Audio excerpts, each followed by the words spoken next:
Welcome back, everyone. Garland here, bringing you another Neverwinter video. And today, again, we are on the preview server for Mod 16, talking about the Warlock changes and the path that the company is taking.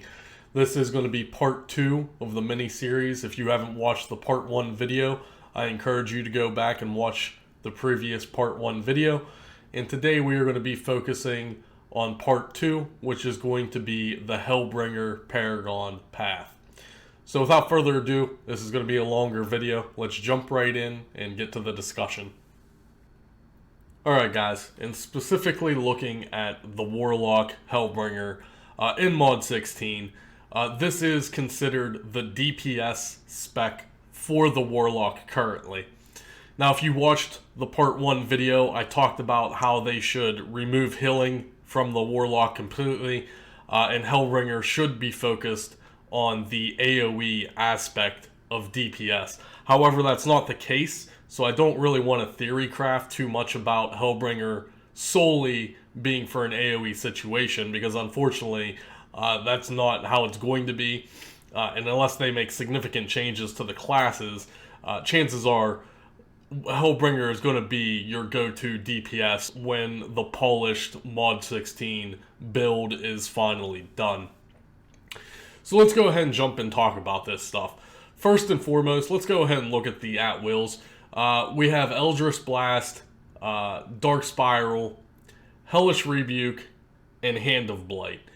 Now, everyone is typically going to be using Hellish Rebuke as your main at-will, as not only is this going to be spreading your lesser curse around, but it does the highest amount of damage for the at-wills. It has a 30 magnitude initial hit. It has a DOT. The DOT is only 7.5. It lasts 10 seconds. You also generate 1 soul spark for each DOT tick. Now keep this in mind, because when we talk about the Soul Weaver spark generation is a lot lower than Hellbringer, which we will show you guys here talking about the Hellbringer. But Hellish Rebuke, you gain 1 soul spark every tick of DOT damage. So your soul spark shouldn't be an issue, but we'll get into soul sparks further down the video. So Hellish Rebuke in its current state, I'm actually fine with this as far as an at-will go.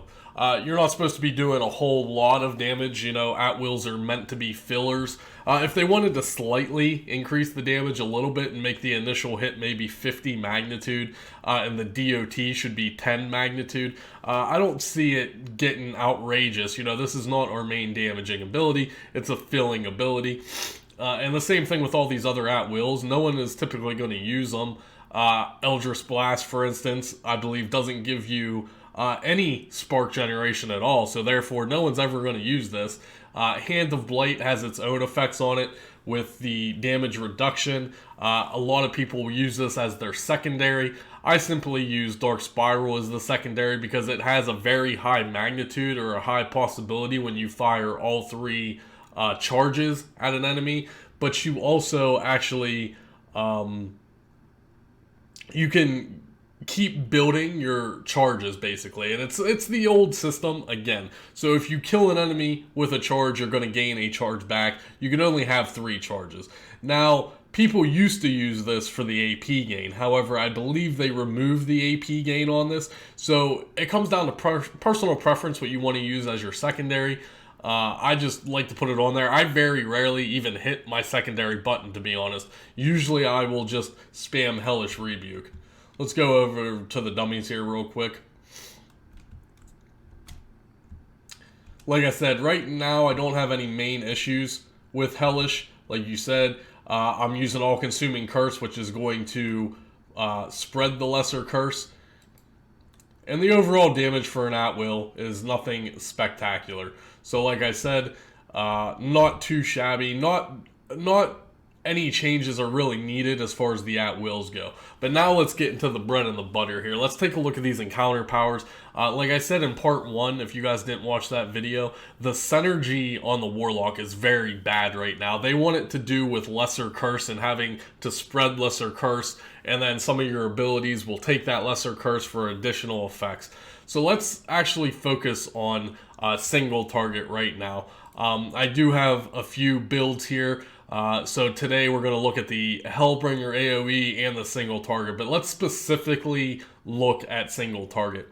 Now, always in the past, Killing Flames has always been the bread and the butter for the most part. It used to be the hardest hitting single target encounter, which theoretically it still is. However, there's a problem with Killing Flames, and it's been there since the infancy of the Warlock. It is 100% unreliable. It says that it will do 500 to 750 magnitude damage. That's bullshit. And it's like that on live right now. Killing Flames can hit anywhere from 4,000 damage to 800,000 damage on live. There's no rhyme nor reason. And I think it has something to do with the coding, where they have the effect that the damage is increased based on the percentage of targets missing hit points. So we always use Killing Flames as a finisher on live currently, so when your target is 50% health or less, your Killing Flames should theoretically be doing a lot more damage than, say, if the target health was at 100%. I personally think, in the feedback, is that they need to just remove this effect.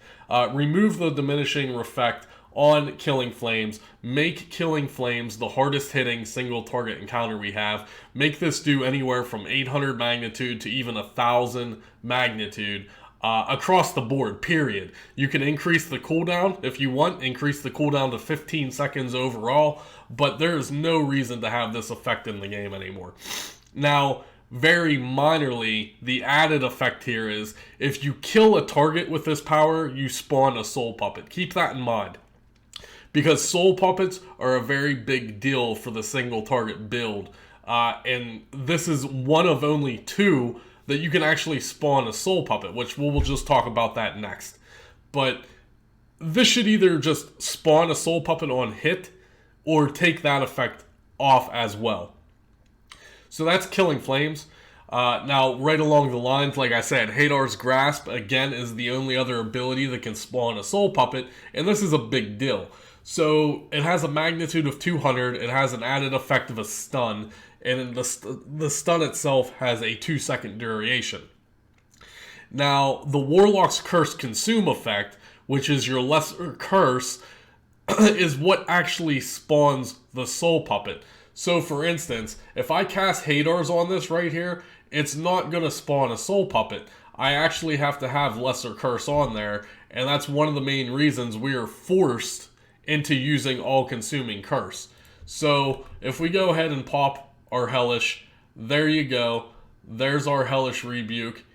It has a lesser curse on it, and now we go ahead and pop our Hadar's, and now a soul puppet has been spawned. And this is a big part of the overall single target build, which we will discuss.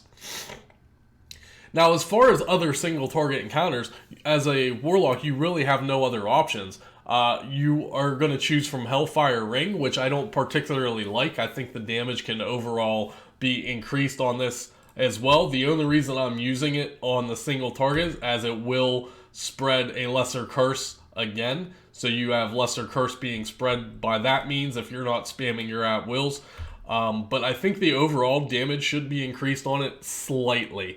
The initial 100 magnitude hit should actually be increased probably to 250 to 300. And the DOT, since it lasts 8 seconds, should also be 300 to 350, because the damage is actually pretty low. Now, up until recently, they did half the cooldown. The cooldown on this was anywhere from 20 to 25 seconds, which was just an absolute joke. Now, they decreased it in half, so it's between 10 and 11 seconds, which makes it worthwhile. So that's it, guys. That's your single target rotation.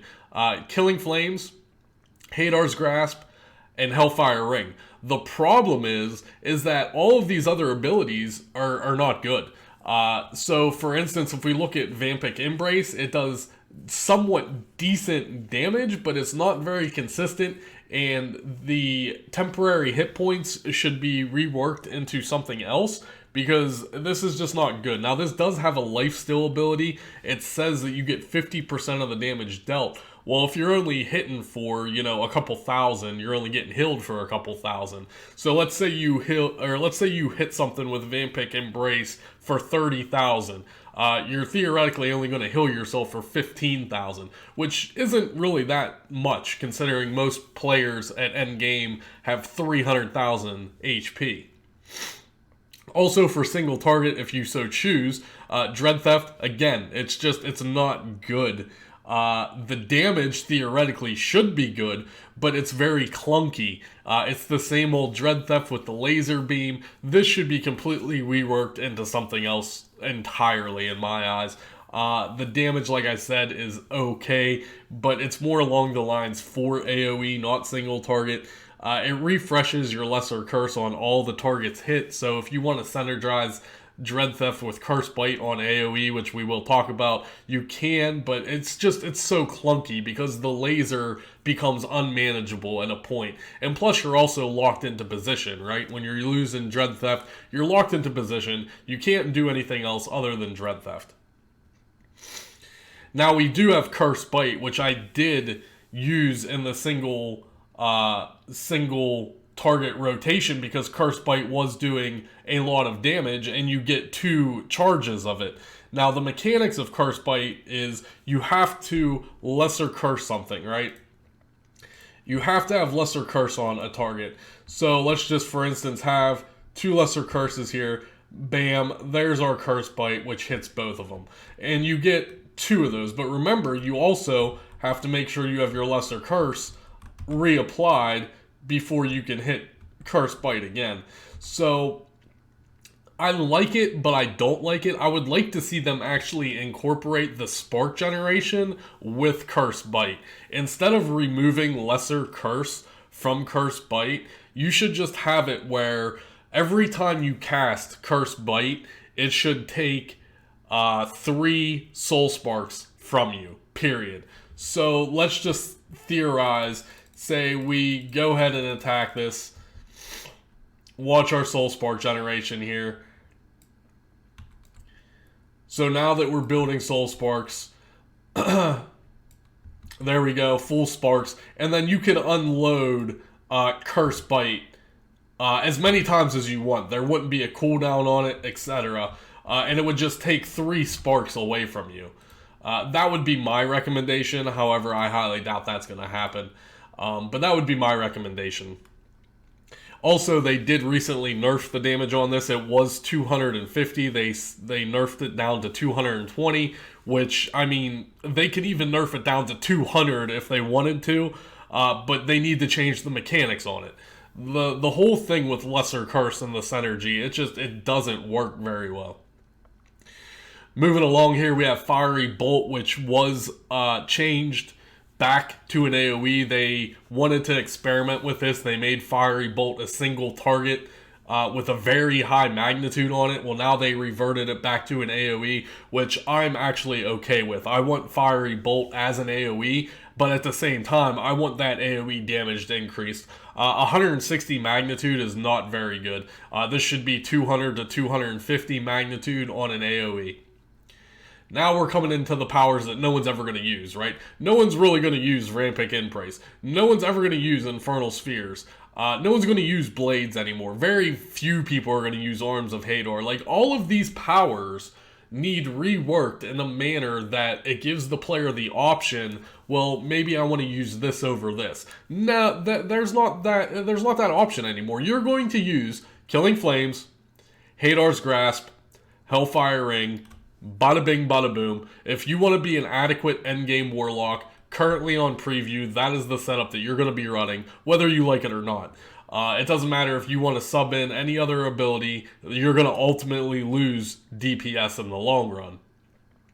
So we have Infernal Spheres, which I don't even want to go over it. Like, just change it. Like, do something with Infernal Spheres to make it worthwhile, either for an AoE situation or for a single target situation. Because in its current state right now, it's bad. No one is ever going to use this. All you're doing is wasting space on this screen. Arms of Hadar, as well as Blades of Vanquished, both theoretically AoE abilities. However, you could use them single target, but at the same time, like I just argued the fact that why would you use Arms of Hadar or Blades of the Vanquished when you can use something that's 10 times better? So that is the encounter powers. Now, let's just briefly talk about the dailies. It's the same situation. Everyone is going to use Brood of Hadar. Why? Because it does the most damage, and it's simple as that. It also has a DOT effect, which does even more damage. Why are you going to use Flames that is only going to do 1250 magnitude when it's an AoE, but Brood of Hadar has an AoE as well. But Brood of Hadar, it just does almost double the amount of damage. There's no balance here. The same things of Gates of Hell. At least back with the old Gates of Hell, anything that you would kill would give you action point gain. Well, they removed that now. So there's no point in using Gates of Hell. Can someone explain to me, or can a developer explain to me why I should use Gates of Hell over Brood of Hadar? This entire line right here should be Brood of Hadar. Brood of Hadar is the only daily that should be in a Warlock's arsenal. Now, are they going to nerf this? Who knows? Are they going to adjust this to coincide with the other ones to give you options? Or are they going to buff all these other ones to, at least be Brood of Hadar? Because as it sits right now, Brood of Hadar is the only thing worth using. Gates of Hell, 900 magnitude. It does a knockdown, but the knockdown only lasts 1 second, so that's pointless. And like I said, there's no action point gain on Gates of Hell anymore. Let's talk about Accursed Souls, because the argument is using Accursed Souls because that will spawn another soul puppet. That's bullshit. The damage on Accursed Souls is only 1400, so why am I going to use a 1400 magnitude when I can use a 2200 magnitude just for the fact to spawn a soul puppet in our entire rotation? Yeah, it needs reworked. No worries, Astrid. You guys need to find some kind of balance here, because this is dog shit. Finally, let's take a look at Tyrannical. Tyrannical, we don't even care about the damage on it. It does 1000 magnitude. It doesn't even matter. The only reason you were ever going to use Tyrannical is for the added effect of a 20% damage debuff, basically. So if you cast Tyrannical on a boss, you're going to do 20% more damage to that. I think this should be raised to 30%, and they should remove all of the damage linking. That's something of the past. Let's just get rid of that. Let's make Tyrannical Curse a single target daily, and it only works for yourself. It doesn't work for your party. Put a 30% damage increase on it. That way, at least you can choose. Do I want to do direct damage to the mob that's going to do 2200 magnitude? Or do I want to cast my debuff on the boss so I can try to do more damage with my encounters? That is some sort of balancing there. Now, very briefly, let's talk about the whole Soul Puppet thing here, because Soul Puppet is a very big feat path, right? Which I don't agree with. If you watched part 1 of the video, I want Hellbringer to be 100% focused around AoE. However, it's not that way, so we have to break it up into AoE and single target. Well, this is theoretically the build you're going to use, minus some stuff. Creeping Death, for instance, currently isn't working, does no damage, it just simply doesn't work. But there's a bug right now where these 4 feats got messed up in the coding, so this is the loadout you have to use right now on preview. They matched up Risky Investment and sold Desecration. They paired them together. Originally they weren't.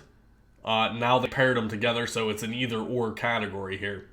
And we're mainly going to talk about this Risky Investment as far as the single target. Now, on the live servers right now, we're using Risky Investment as an AoE because we can maintain the AoE.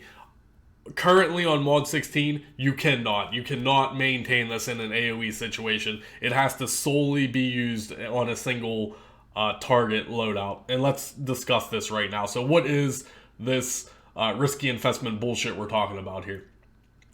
So if we look at the Soul Puppet, which is right here, look at the very bottom paragraph. If you attempt to summon a Soul Puppet when you already have one active, your current Soul Puppet has its duration refreshed and is healed to full. You also gain a stack of Soul Investure, which increases the damage of your Soul Puppet by 20% for 20 seconds. You can stack this for 5 times. Now, we don't give a shit about any of the buffs to the Soul Puppet because the Soul Puppet is garbage. It needs its damage increased by a fairly heavy amount. The Soul Puppet should at least be comparable to companions that we have now in Mod 16. The Soul Puppet's not doing hardly any damage right now. However, that's not the point of this. We want to look at the Soul Investor buff itself, because if you come down here and you take Risky Investment, Soul Investor now grants you a 5% bonus to encounter damage for each stack you have. Now, you can have 5 stacks. Therefore, that's 25% damage, guys. 25% damage increase for theoretically your single target, because you're never going to be able to maintain 5 stacks in an AoE situation. So for single target, I'm okay with this. What I'm not okay with is the mechanics and how you have to do this, because there's only 2 ways you can do this, and this is what we're going to go over here. So let's just say you're going up against a single target enemy right here. So if we look at our powers, like I said, to remember that there was only 2 powers that actually can even spawn a Soul Puppet. One of them being Hadar's Grasp. Killing Flames will spawn a Soul Puppet, but only when you kill a target. Therefore, it's not used. So theoretically, the only thing you can use to maintain this whole buff system is Hadar's Grasp. And they're forcing you to use it because what are your other options? You could take Soul Desecration, which just means your puppet is going to infinitely be there, instead of Risky Investment. So, I mean, I don't understand the whole feats either. The whole feats need reworked. I mean, these feats are garbage. So now you guys are kind of understanding why I'm so outraged about the Warlock, because the synergy itself, it just doesn't make sense. It's not good. It's it's very, very bad. So we have Risky Investment. Like I said, it's an overall 25% buff. But the ramp up time right now is a joke because you can only have 1 ability. Now, like I said, keep in mind when I said earlier that you can use Accursed Souls. But this is a daily. You're lucky to get 1 daily every 5 to 10 minutes, if you're lucky. So you only have Hadar's Grasp. Now, Hadar's Grasp has a 14 second, so you should be able to maintain all 5 stacks, or at least get to all 5 stacks. Because each stack lasts 20 seconds, Hadar's has a cooldown of 14 seconds, which I'm going to show on the screen here. So let's go ahead and show this. Now keep in mind that you also actually have to cast Hadar's 6 times. You're going to have to cast Hadar's the first time just to spawn the Soul Puppet, and then 5 more times after that to get the 5th stack of Risky. So without doing any other damage, let's just go ahead and get this going. So there's my Lesser Curse. Let's pop our Hadar's. There's our Soul Puppet. So now we have our Soul Puppet activated. Now we're just waiting for our Hadar's cooldown. Make sure you maintain your Lesser Curse on there at all times. So our Hadar's is up. Let's go ahead and pop our Hadar's. And now you'll see in my buff bar on the left, Soul Investor. And now it's counting down, right? 14, 13, 12. Hadar's is about to be up, so we'll get a 2nd stack of that. Let's go ahead and cast it again. Now you'll notice Soul Investor now has 2 stacks. Actually, no. See? For whatever reason, it didn't stack. So now you have to start all over again. For whatever reason, my fucking puppet wants to attack this. So we'll go ahead and attack this one, I guess. Alright, so we have the puppet. Let's go ahead and cast Hadar's. There's our first Soul Investor. I don't know why it didn't stack the 2nd time. So let's go ahead. Oh, well, see, now my puppet just dissipated. Even though we just cast that Hadar's, now my puppet dissipated. So now we have to start over again, I guess, right? So there's our Soul Puppet. Soul Puppet's still going to town. We're waiting for our Hadar's. Hadar's is up. Let's pop Hadar's. So there's our first Soul Investor. Keep an eye on it. 15, 14, 13. Keep attacking with your at-wills just to make sure that we have our Lesser Curse. Our Hadar's is up. Go ahead, pop it again.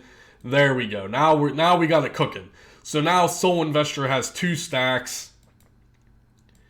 We'll keep attacking, wait for Hadars. You see how long this takes?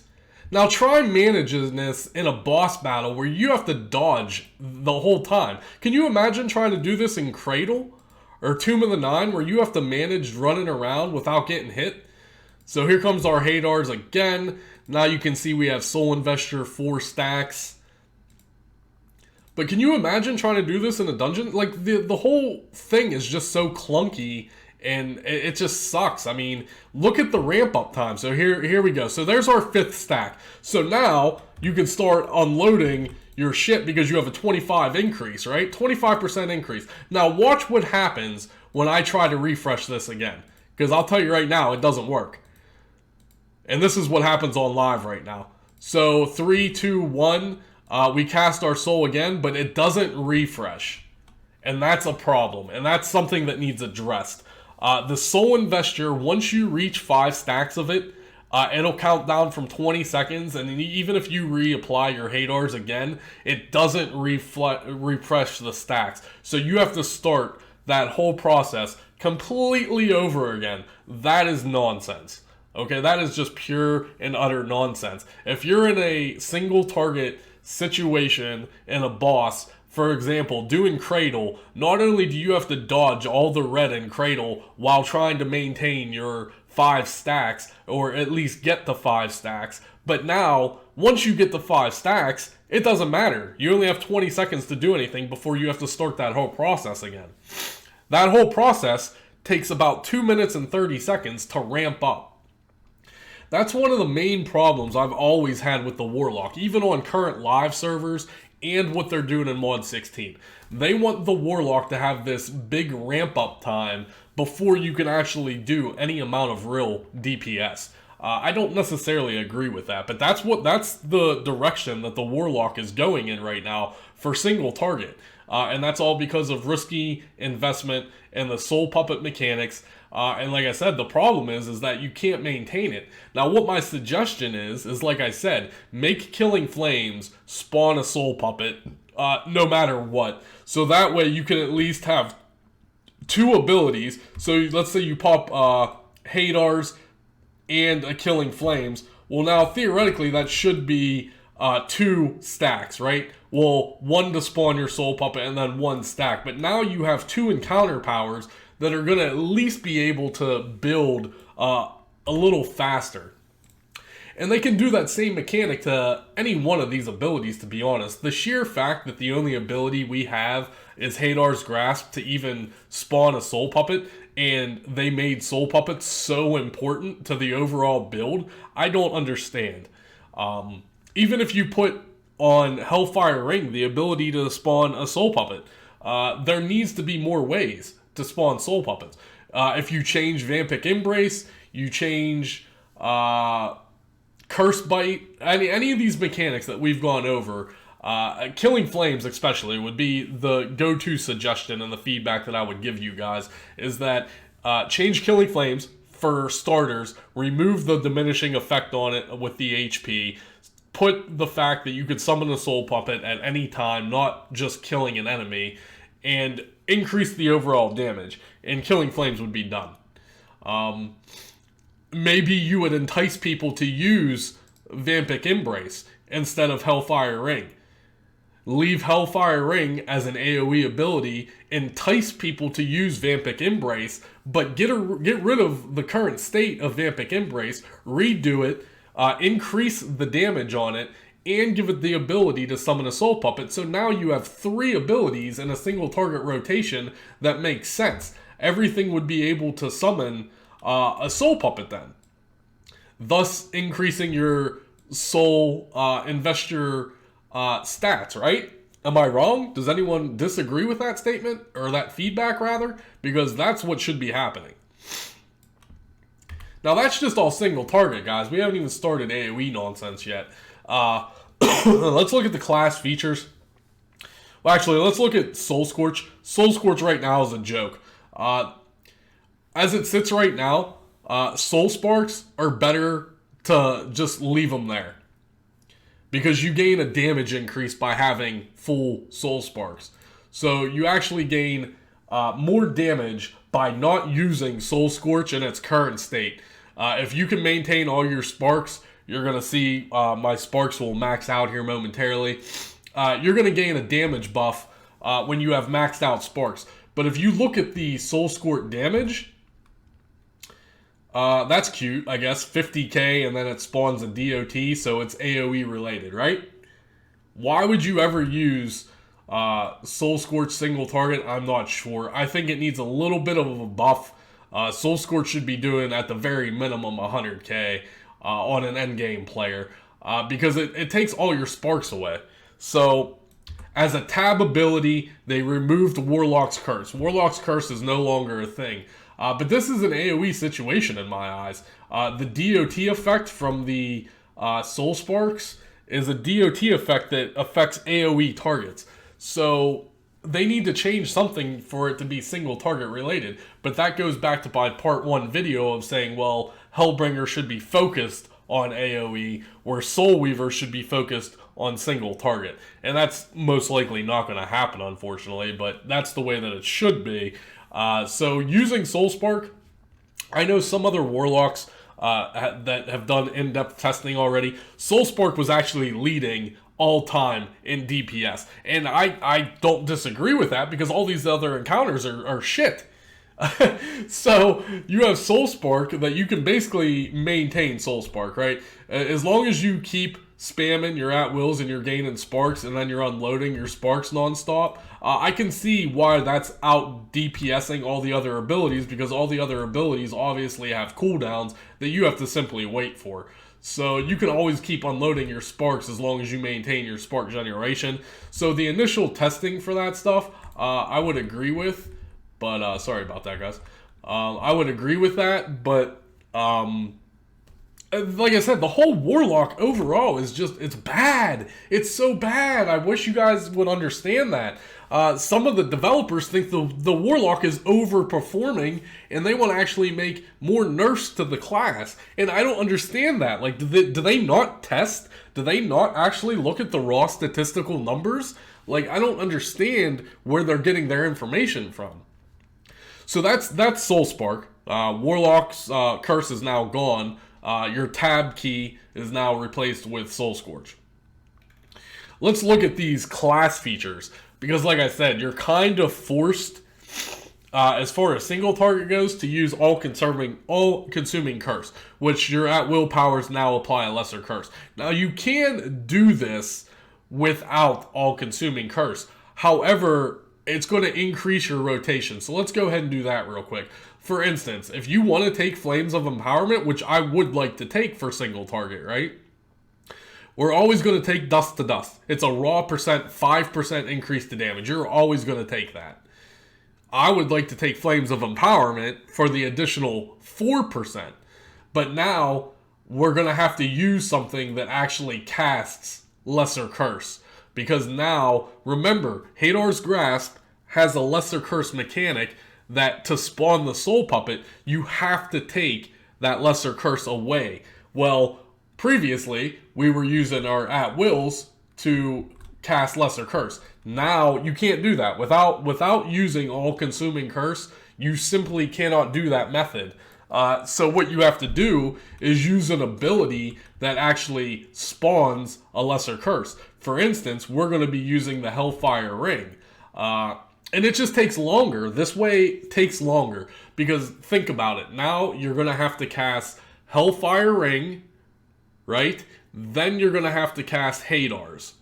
And that's just to spawn the Soul Puppet. Then you have to do that same rotation 5 more times.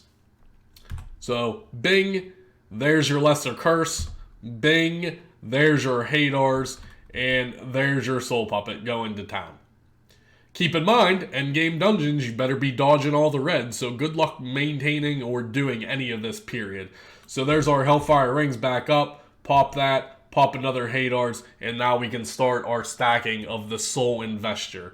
It's a pain in the ass. So, I mean, you have to use All-Consuming Curse. Otherwise, this method is going to take you longer to do. I mean, it's doable, by all means. If this is the way that you want to play, be my guest. I rather use ACC, spread the curse with my at-wills, than have to sit here and maintain using Hellfire and Hadar's. And it's an easy fix. All they need to do is make the sheer fact that more of the encounters are spawning the Soul Puppets, because the Soul Puppets are such a huge deal of this. So that's my issues with that right now. Moving right along, so like I said, we have to use ACC to play the way that I want to play it. Now, do you have to do it? No, I just showed you that you can use Hellfire Ring to spawn Lesser Curse into Hadar's Grasp to get the Soul Investor, thus leading you to be able to use Flames of Empowerment, which overall is another 4% buff. Let's talk about these other shitty class features here that completely need reworked, right? First on the list, we have good old Shadow Walk here. 10% run speed, deflection 2500, and critical strike 2500. Why anyone would use any of these other class features over this is beyond me. So let's just, theoretically, let's look at, where's it at here? Oh, that's right, they moved Prince of Hell over to Soul Weaver for whatever reason, because that makes sense. Dark One's Blessing. Whenever a target affected by Lesser Curse dies, you generate a Soul Spark and heal for 1%. No one cares. No one's ever going to use this. No one uses it now on the live server. I don't know what you can change this to, but something obviously better than this.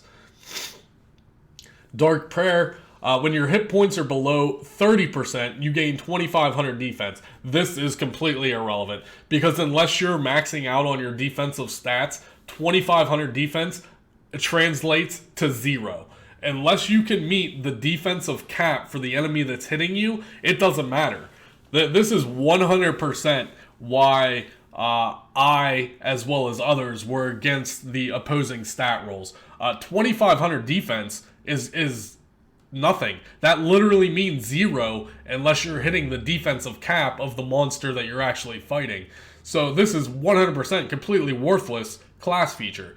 Rework it, change it to something, do something with it, please.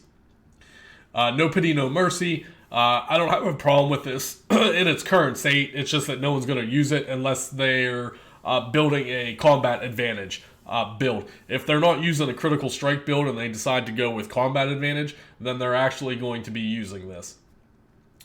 And then we have Deadly Curse. Your Lesser Curse deals 25 magnitude. It's irrelevant. It's irrelevant because you're ultimately always going to use Dust to Dust, which is 5% across the board, period. And you're either going to use ACC or you're going to use Flames of Empowerment. All these other ones are completely irrelevant. Very briefly, let's talk about these shitty feats that we only have 10 of. And right off the bat, I already said right now, Creeping Death doesn't work. But it's only 10% necrotic damage and it's garbage. Why these feats are so low, or why they choose these feats out of all of the feats we had, I have no idea. I mean, you can run the Warlock with out any of these feats. As long as you run Risky Investment, you're pretty set. You don't even need any of these. You can literally run the Warlock right now without even having any feats. So we have Double Scorch. Soul Scorch damage over time is increased by 10%. Not the initial hit, right? Not the initial hit, but the DOT damage is increased by 10%, which is garbage. It's an irrelevant amount of numbers. But it's better than Power of the Nine Hells. Daily powers now grant 12 Soul Sparks when cast.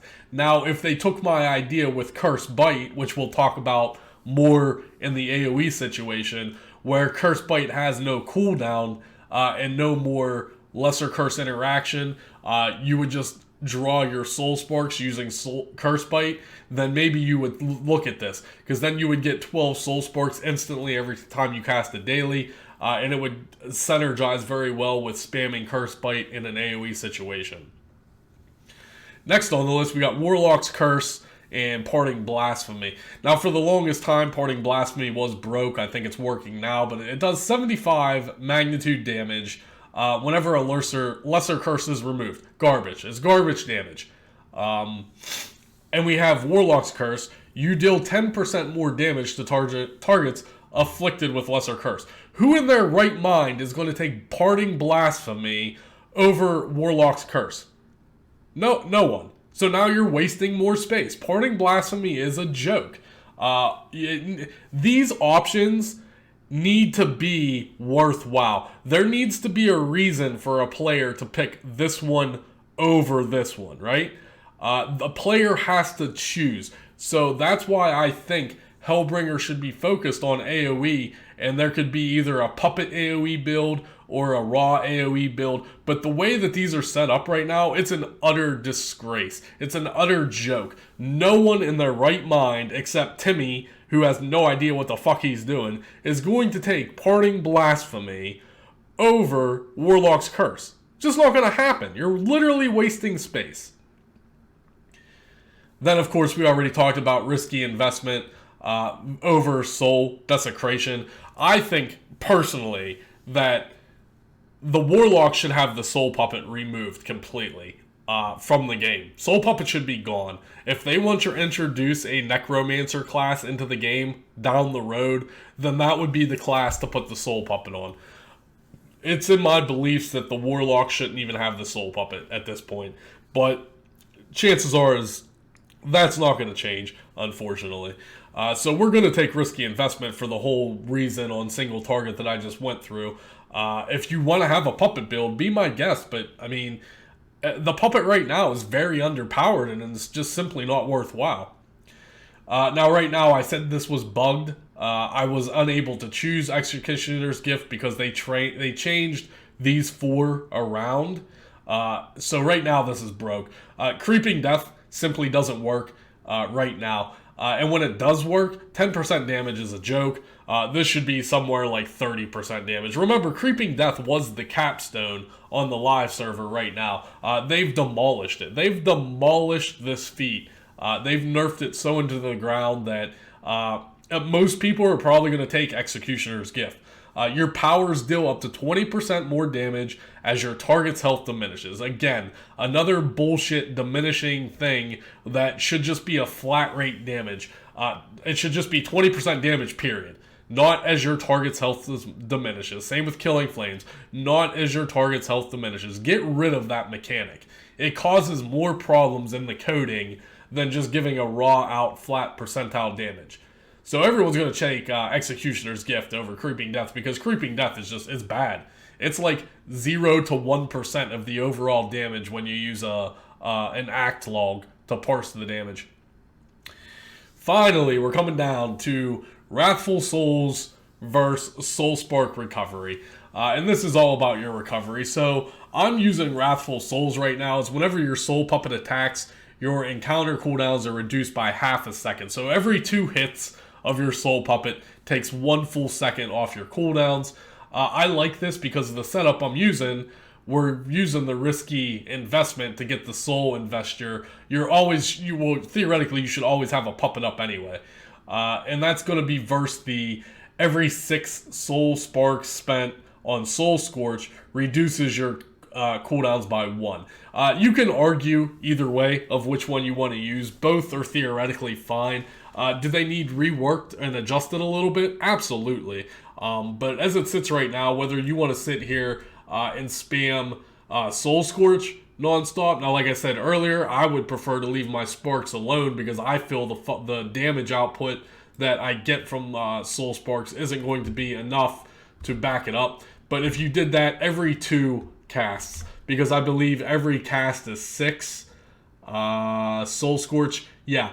Or actually, it's 8. Oh, wow, I thought it was 6. Well, why did that just change? Oh, I think it's a minimum of 6. Yeah, okay. You have to have a minimum of 6. So basically, every 2 casts is going to be 2 seconds. So that's up to you. That's my single target thoughts. Very briefly, we'll talk about the AoE stuff, and then we'll conclude this video. Alright guys, and very briefly I just want to talk about the AoE situation. I know this video is very long already, so bear with me here. But as far as AoE goes, like I said in part 1, I really want Hellbringer to be the main AoE focus. I want everything reworked into an AoE situation on Hellbringer, and then Soul Weaver would be based around single target instead of healing. However, I don't think that's going to happen, so we have to do what we have to do. Now, as far as the build goes compared to single target and AoE, we would make some slight adjustments. Like I said, Executioner's Gift is bugged right now. We can't really use it. If you want to try to maintain that risky investment AoE situation, good luck with that. But you can try it if you so choose, or you can just have the solid 100% Soul Puppet out. But they need to increase that Soul Puppet damage. Now, as I mentioned earlier, I would like them to rework Curse Bite to directly coincide with taking your spark generation or your soul sparks away.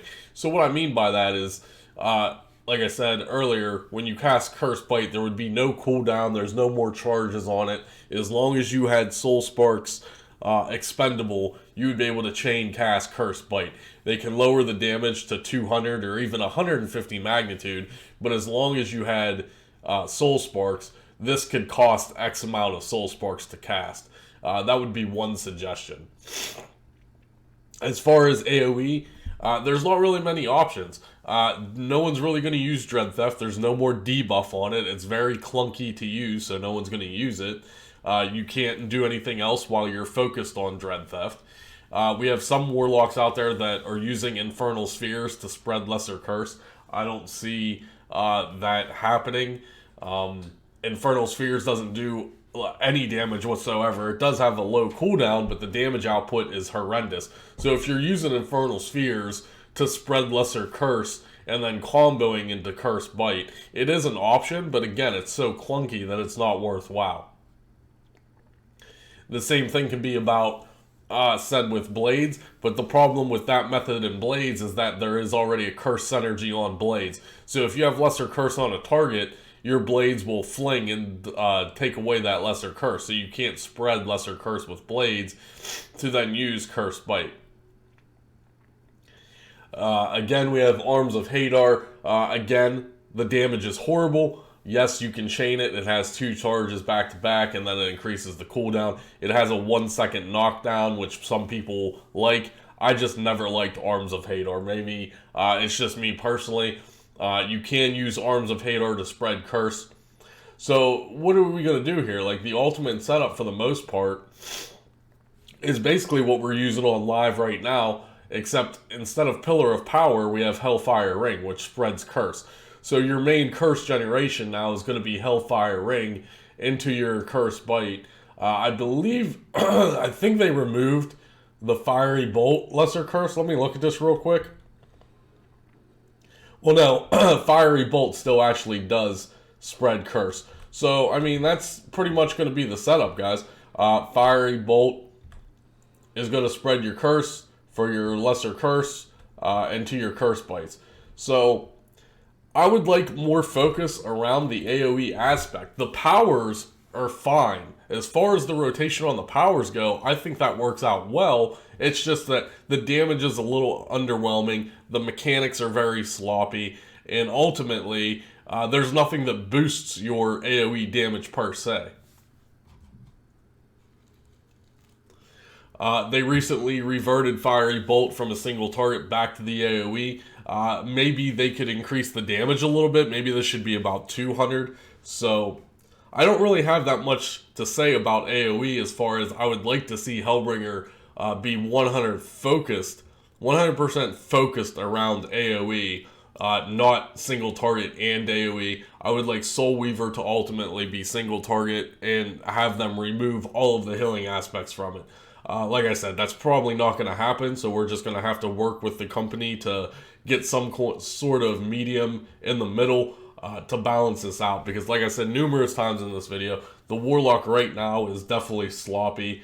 The interactions are very subpar, to say the least. The feats are very underwhelming. The class features need reworked. The dailies probably need a little reworked. So that's my overall feelings on it, guys. If you have any comments or concerns, I know this video was very long. Please go ahead and leave me a comment below. Let's go ahead and wrap this video up. I think I gave a decent amount of feedback to the company. Hopefully they watch the video. Hopefully they maybe even interact with me and discuss it. They can even call me on the telephone. I really don't care. But there needs to be more dev interaction concerning the Warlock, because the Warlock is ultimately a mess. hopefully you enjoyed part 2 of this video. We will be moving on to part 3 and discussing all of the Soul Weaver stuff. Like I said, if you have any comments or concerns, go ahead and leave me a comment below. If you're new to the channel, be sure to hit that subscribe button. If you want to rate the video, go ahead. I apologize for it being so long, but there was a lot of information that needed covered, especially if you're a Warlock and you wanted to look at this through the eyes of a veteran player and his feelings on it. Hopefully you enjoyed the video, guys. I'll see you guys in the next one.